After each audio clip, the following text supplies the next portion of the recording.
오늘 아침 북한의 발사체 발사와 관련해 청와대는 정의용 국가안보실장 주재로 국가안전보장회의 NSC 상임위를 긴급 소집했습니다.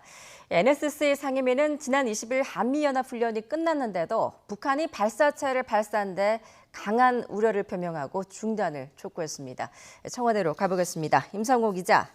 네, 청와대입니다. 오늘 아침 북한의 발사체 발사와 관련해서 청와대가 곧장 NSC 상임위를 소집했다고요? 네, 청와대는 북한의 발사체 발사 1시간여 만인 아침 8시 반쯤에 NSC 상임위를 긴급 소집했습니다. 상임위에는 국가안보실장과 외교부, 통일부, 국방부 장관, 또 국가정보원장 등이 참여하는데요. 상임위원들은 북한이 비난해온 한미연합 지휘소 훈련이 지난 20일 종료되었는데도 단거리 발사체를 또 발사한 데 대해서 강한 우려를 표명하고 한반도의 군사적 긴장을 고조시키는 행동을 중단하라고 북한에 촉구했습니다.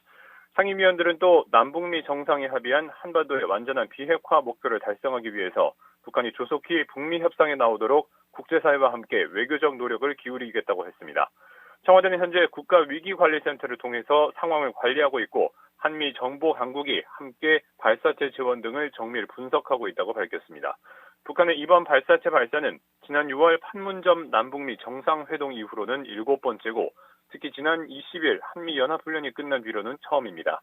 앞서 북미가 정상 간 친서 등을 통해서 한미연합훈련이 끝난 뒤 비핵화 실무 협상을 재개하기로 한 상황에서 북한이 다시 발사체 발사 카드를 꺼낸 배경에 청와대는 파악을 하는 데 주력하고 있습니다. 북한의 잇따른 단거리 발사체 발사에 대해서 청와대는 여러 차례 우려를 밝혀왔습니다. 앞서 16일 북한의 발사체 발사 때 소집된 NSC 상임위에서도 한반도 군사적 긴장을 고조시키는 발사체 발사를 북한이 중단해야 한다고 촉구했습니다. 또 지난 19일 청와대 회의에서 문재인 대통령도 남북미 대화 국면은 한반도 긴장에 대한 우려와 남북미 지도자들의 의지와 결단 등이 어우러져 기적처럼 어렵게 만들어낸 것이라고 강조했습니다.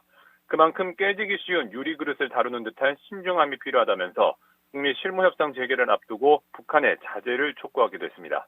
지금까지 청와대에서 YTN 임성호입니다.